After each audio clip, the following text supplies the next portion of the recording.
have a meditation made actually for the strength athletes, and it's my voice. So it's kind of weird. I listen to my own voice leading a meditation, but you don't have to have a guided meditation. You can just be quiet in your own. I prefer to do it outside if it's not too cold out where you guys live, but like, because we're in Florida, or just anywhere where it's quiet. Just meditate 10 to 15 minutes. That really sets me up for just kind of quieting the mind, right? Because we're not our thoughts. We're the listener of our thoughts. Like, we're the observer of our thoughts. Our thoughts aren't us. We can control our thoughts, but we also, thoughts just come up sometimes. And being able to navigate those thoughts because you have an inner peace from the beginning of the day is the best way, because you can choose, like, yo, that's a good thought, and you can, like, build off that. Right. Versus if you let a bad thought catch your attention, then you can build off that. And it's like, if you're able to pick those good thoughts all day long, that sets you up for success, because now you believe in yourself. Now you have positive reinforcement in your brain all the time. And now these things that you've been repeating, they work out. So, okay. So that actually, I'm sorry I have to interrupt, but this is a question I have on all my podcasts is, run me through a day in your life, the habits, the routines. So you're already kind of getting into it. So I'm just going to ask that question off the bat right now.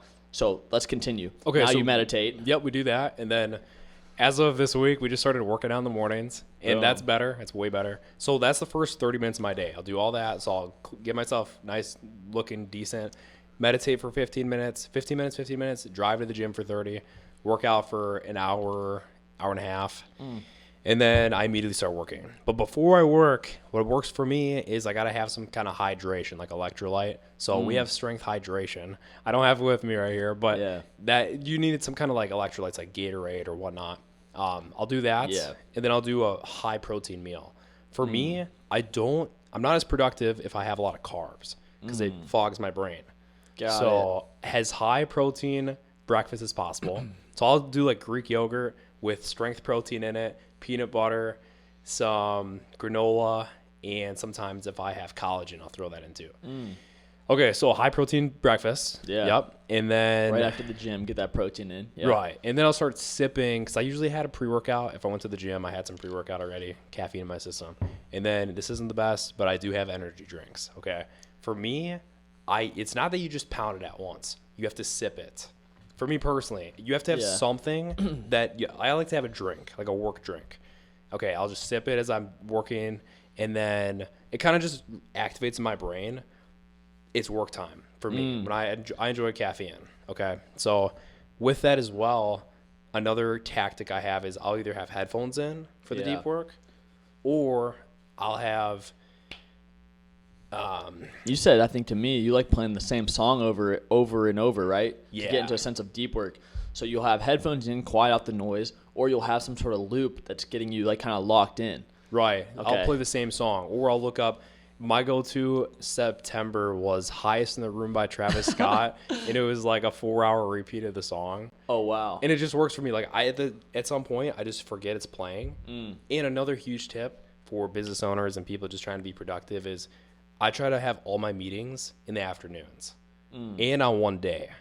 Yeah. You taught me that. Yeah. So I want to talk about the importance of that. So first, my first question that's going to lead into the second question is, what does deep work as a CEO of a fitness apparel company, Strength, look like? Yep. And then how do you navigate that deep work and then allocate your time mostly to those? Because we've talked about this, about, as the CEO, the deep work is where you should be spending your time, the deep work in the IPAs, so the income producing activities, and the shallow work, that's where you got to almost try to mitigate that and give that to someone else as much as you can. Palmer and I were heading to the gym one day, and I was on the phone call, and when I got done, you're like, who was that? I'm like, oh, just one of my customer service related tasks I have to do. Customer wasn't happy, had to make sure we resent a new pair of shorts or something like that. And he's like, what are you doing? Why are you dealing with that? I'm like, oh, I just got to make sure customer service is there. And you know what? My dad, he's an insurance agent, and he always tells me, he's like, you need to handle problems immediately, which I agree with.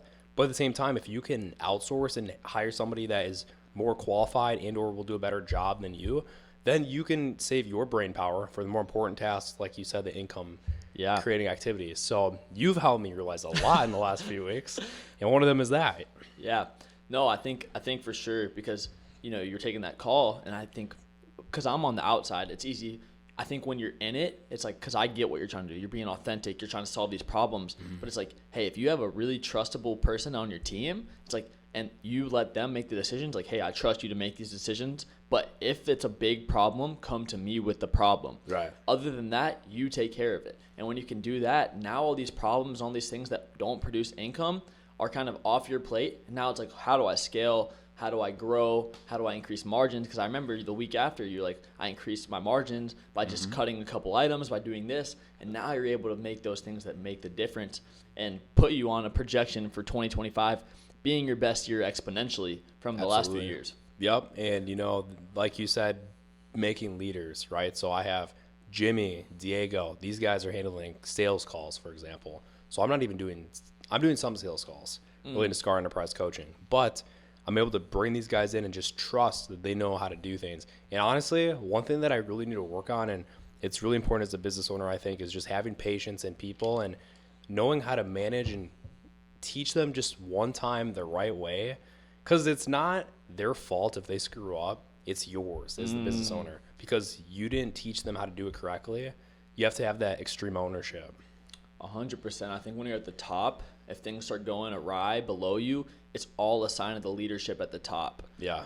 And so I think building core values, having a mission, having people that you can trust is a key.